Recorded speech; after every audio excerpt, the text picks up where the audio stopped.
What's going on, guys? Y'all know the drill. I was just kind of sitting here and decided to turn my camera on. I'm working on The Art of Weaving. It's in its infancy right now. It's probably going to take me not that long to finish. I think that this one's only going to take me like 6 to 8 hours. But yeah, just thought I'd turn my camera on as we do. So, modern poetry and my views on it. The reason that I thought I'd turn on my camera and just document this is because it's something that I'm super passionate about. I love poetry, and I've always been super drawn to it. And I think that the reason that I've always been super drawn to poetry in general is because I am first and foremost an artist. That's been over the many different faces that I've worn in my career and in my life. Artist has probably been the most consistent one. I've always been defined by my artistic endeavors, and I don't think that it's a super difficult argument to defend that poetry is the most artistic form of written language. Again, that's my opinion, but I think that that's at least an opinion worth considering.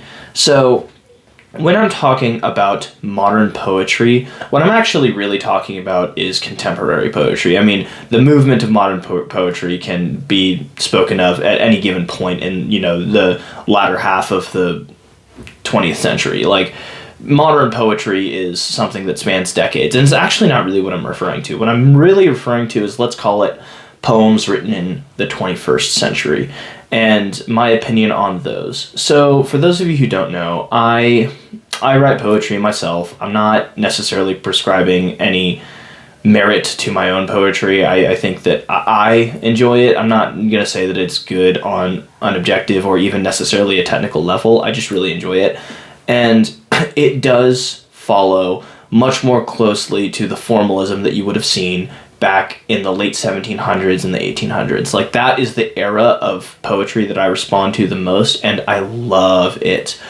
And what you'll see mostly with contemporary poetry is kind of the rise of freeform. Freeform that doesn't really lend itself or really see a need for rhyme or meter. And, these were the tenets that really rooted and grounded poetry a couple hundred years ago, and it's just not thought of as being necessary in the modern day, and it's also somewhat seen as amateurish from everything that I've found within, like, the different sects of academia as it correlates to modern poetry, which I find to be an abhorrent viewpoint. But I'm gonna try and make this more of a monologue and not a rant, rooted in emotion. So I'm not going to speak too much on that. But I really do enjoy poets like Burns and Longfellow and Seeger and Fnet. Like, these are poets that really defined really my childhood, but also my learning. And I love the use of rhyme and meter. I think that it's so... Because I think, in my mind, that's the difficult part of poetry. That's where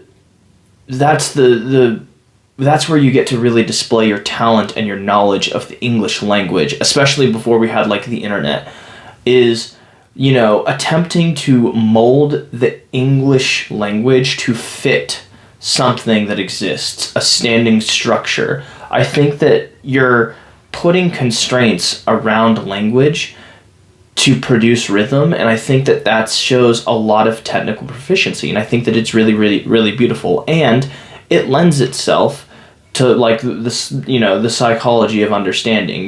There's a reason that we use rhyming to teach children how to read. It's because it's effective, and not only is it effective, but it provokes emotion, especially within, adults. And I think that all of that's really cool. I'm not going to go into, like, the psychology behind, like, rhyme schema in poetry, because A, that would make this video way too long, and B, I'm not qualified to really dive deep into that. It's all just stuff that I've read. But I think when I separate contemporary poetry into two, like, categories, I think that one of the key distinctions that I like to make between the two is how much effort is displayed, like, being put into the art. You look at people like John Ashbery or Emily Fultnet.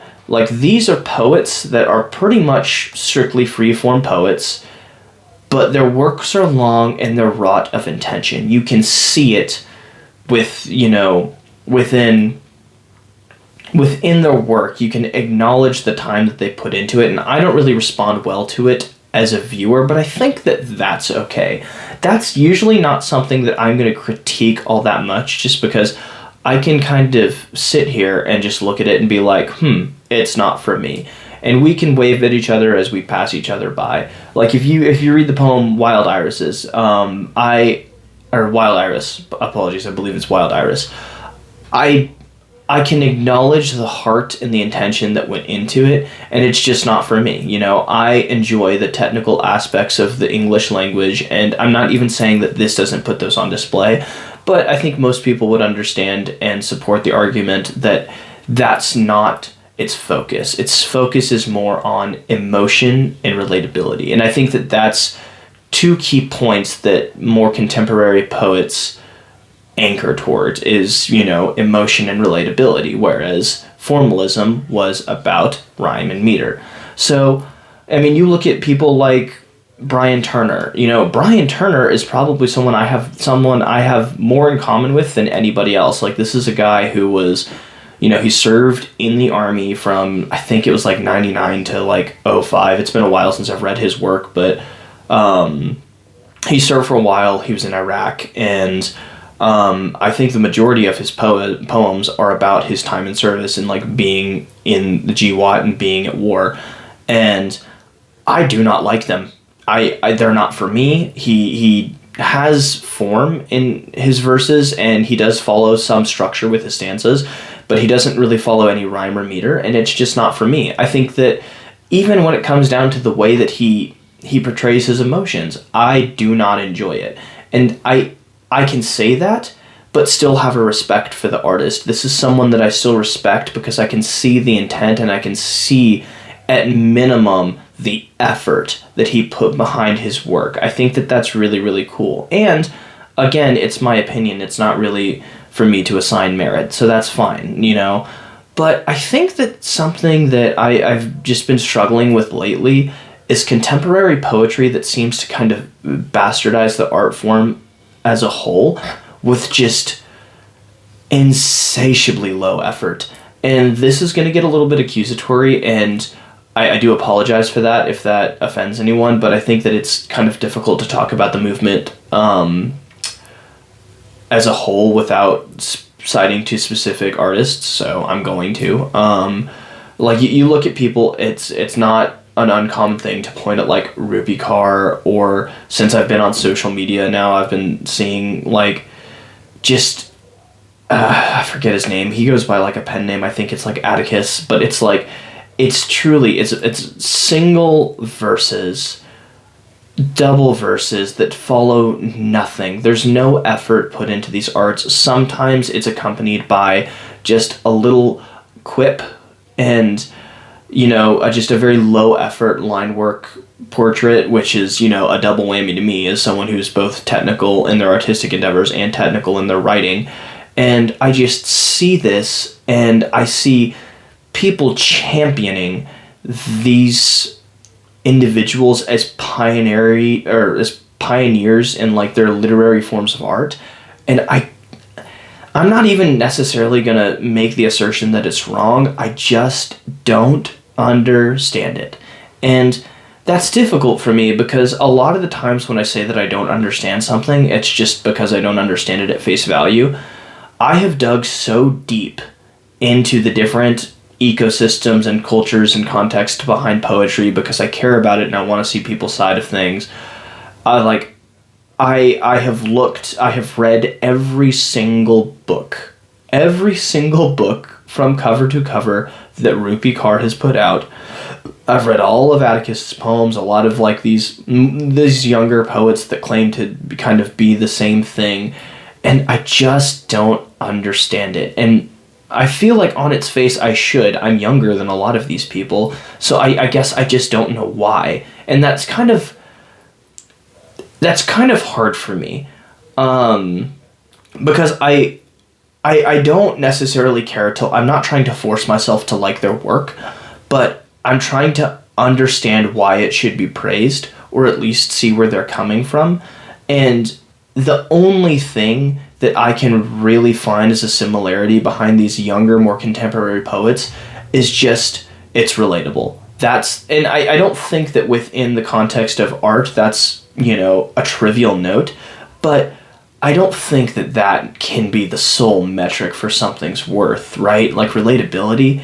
I mean, again, maybe it's just because I don't understand it. I'm a working class dude. I like to draw, man, but I'm not educated traditionally in these, though I can't make this claim about a lot of things. I think in the context of poetry, I am more educated than a lot of people who even endeavor to pursue a degree.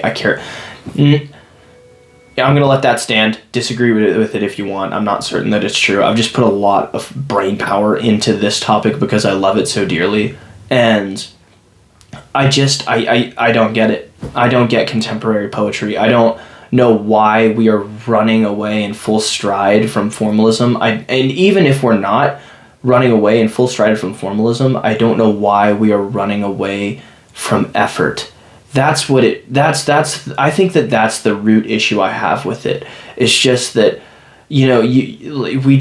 it requires nothing. There's not original thought put into these works. Like, I wish, I'm recording on my phone so I can't look up any of the poems now, but like some of the things that you will see in like Rupi Kaur's book is an entire page with 6 words, like I was the sun and she was the moon. That's it. That's the poem. And that's probably not even a work that's in the book, but it could be. And again, I don't want this to turn into like a rant about the artists themselves who participate in this movement, just because I don't think that that's necessarily productive to just crucify their work because I disagree with it. Ultimately, I would prefer to put out my own work and let that stand. I don't really believe in people pointing fingers at each other and saying that they're objectively bad at their endeavors, because I don't necessarily believe that that's true for some of these individuals, but I don't understand it. That got a little ranty at the end there. I just don't understand it. That's I've said it 1,000 times in this video, but that's, I think, the key takeaway from this. I think that it represents kind of an abandonment of trying and depth that I reject a little bit, and that might seem a little bit